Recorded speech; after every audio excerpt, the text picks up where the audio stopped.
Hi guys, Dr. Daniel over here, and in today's video I'm going to be telling you guys how to not build a chicken house.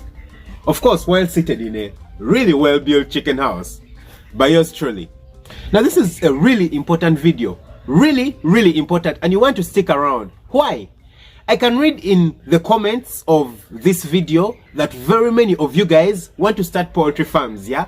But I'm very certain that not all of you are located in very spacious places like I am, you know, with a lot of land around, with a lot of space. I know very many of you are located in like town settings, with no space around, with lots of buildings built around, and you could end up making this very huge mistake while starting out your poultry farm.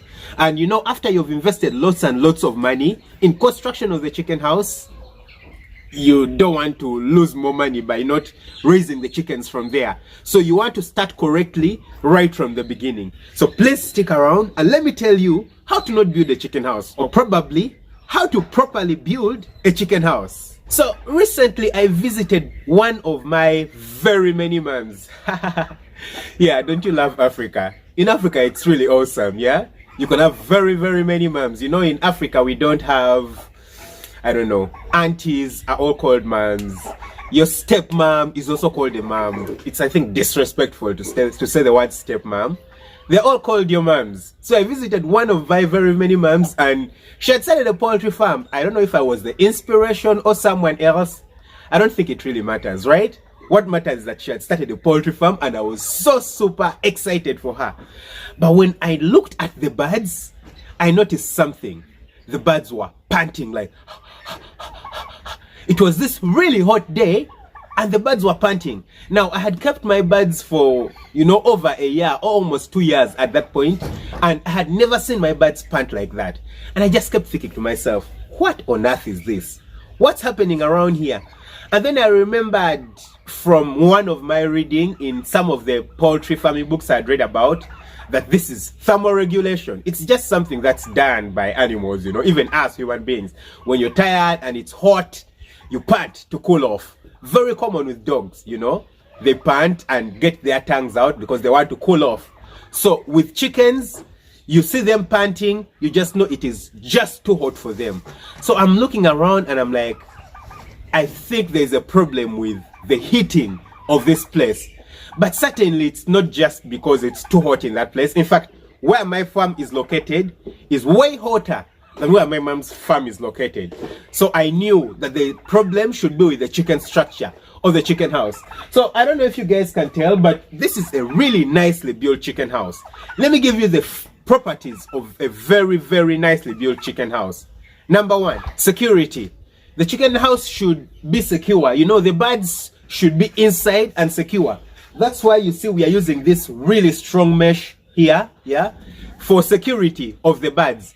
For my main chicken house, I even add a thin layer of mesh, what you call chicken mesh, to even make sure that the small tiny birds don't come in, because those birds could bring diseases, yeah? So security, that's one of the things. Number two, spacing. And I believe that's something that needs a whole video of itself, because I get so many questions about spacing, despite the fact that I've talked about it here and there in some of my videos. So I'll talk about spacing in a video of its own. The other thing is shelter. You know, chickens, turkeys generally don't love to sleep outside. They want to sleep inside. They want to sleep with a roof over their head, you know, something where if the rain hits, it won't fall on them directly. So a place where there is shelter, just like we have a roof over here, is an ideal place for chickens to sleep in. Ducks and geese really don't mind being hit by rain. I think they actually love it, yeah? So they love to sleep outside and stay outside. But chickens and turkeys, you need a shelter for them. And then, most importantly, guys, aeration. Aeration is probably the single most important thing that you need while building a chicken house. Now, for some of us who are living in resource limited settings, you have to build an open house just like I did, yeah? Now, I know there are people who are, you know, at a very huge commercial level and you have all this money. You can build these chicken houses with air conditioning. I've seen them, you know. The oxygen is provided and the nitrogen, the carbon monoxide just escapes somehow using some kind of machinery. I know most of you watching the channel right now will not be able to do that. So what are you left with? Yeah, guys, when you're building your chicken house, number one, I don't advise you to do it in a city setting.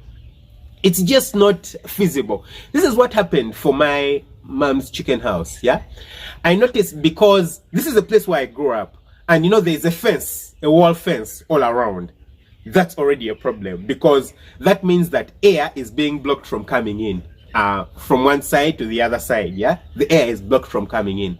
And then the chicken house was built right at the fence, so you have this fence, and then someone just makes, like, you know, 2 more walls to make the chicken house, in order to prevent, you know, to cut down costs for the other walls. And then all that was left was one opening on one side. Guys, an opening at just one side of the chicken house. How do you expect air to come in and come out? Yeah, guys, this is it. If you're building a chicken house, the minimum that you should do is 2 open faces. Like, you guys can see this chicken house. We have this face, the other one, this and this. I'm certain you can't see these two, but you can see these two. Yeah, so the minimum you should have is, like, the longer ends should both be open. Yeah, the longer ends should both be open. The shorter ends maybe not as important, but if you can get them open, well and good. Yeah, because what do you want? You want to make sure that the aeration is as good as possible. You know, the one thing that I noticed that my mom suffered with is poultry diseases. Right from the beginning, her birds were getting respiratory diseases. And guys, if you keep getting respiratory diseases on your farm, just know aeration most probably is the problem. There are people who build these chicken houses and they put their walls really up. I don't know why you would do something like that. It could do for a broiler chicken house, because, you know, the birds are going to be in for only 6 weeks, and, you know, they'll be out.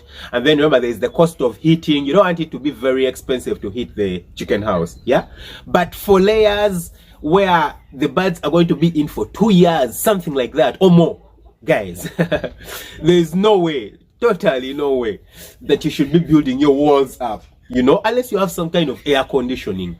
Keep your walls down as low as possible. Yeah, there's no way you should be putting walls all around your house, because what's going to happen, guys, this is what's going to happen. Number one, the gases are not going to escape.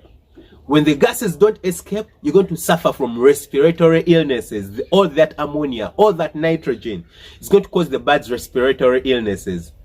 Number two, the heat inside the chicken house is just going to be too much. Like I told you, my mom's birds were just panting and panting. So I asked her, for how long has this been going on? And she's telling me, well, for most of the time, the birds are panting almost every day. As long as it's hot, the birds are panting. And you know, she had told me probably a little bit before that she had been having a problem with her egg production. You know, the egg production was down, and the egg production was down. She was trying to get it up. We probably thought it was the diseases. Treat the disease. First of all, the diseases keep coming back. You know, after 2 weeks, the disease is back, the respiratory illness is back, and all that is because of the aeration. Then the egg production is down. All that is because of the aeration. How does the aeration affect the egg production? Guys, what happens is that when it is too hot, of course, you're feeding your birds, you're giving them all this food, yeah? But then it is too hot and the birds need to cool themselves. So what's going to happen is that the birds are going to convert that energy that you're using, that you're giving them from the food, into cooling themselves, yeah?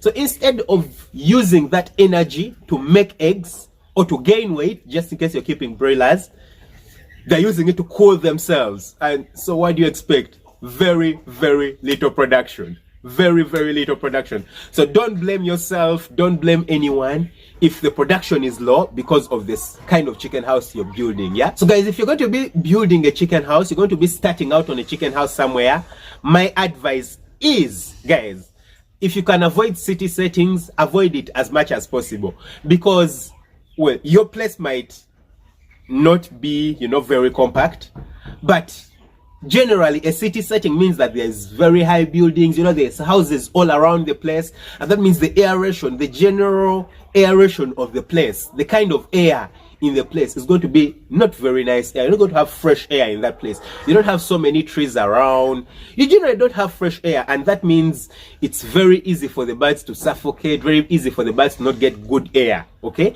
so avoid city settings unless you're going to be keeping very, very few birds. Yeah, but then if you can't avoid the city setting, please just build the correct kind of chicken house. You don't need to be a very huge chicken house. Keep it as open as possible, as you can see this chicken house of mine. Okay, so I hope I just gave you guys some very wise counsel about how to build a chicken house. Very, very important. Don't overlook it when you're building your chicken house. It's going to save you lots and lots of money. Yeah, otherwise guys, thanks for watching. Lots of love. See you in the next video with another upload. Bye bye.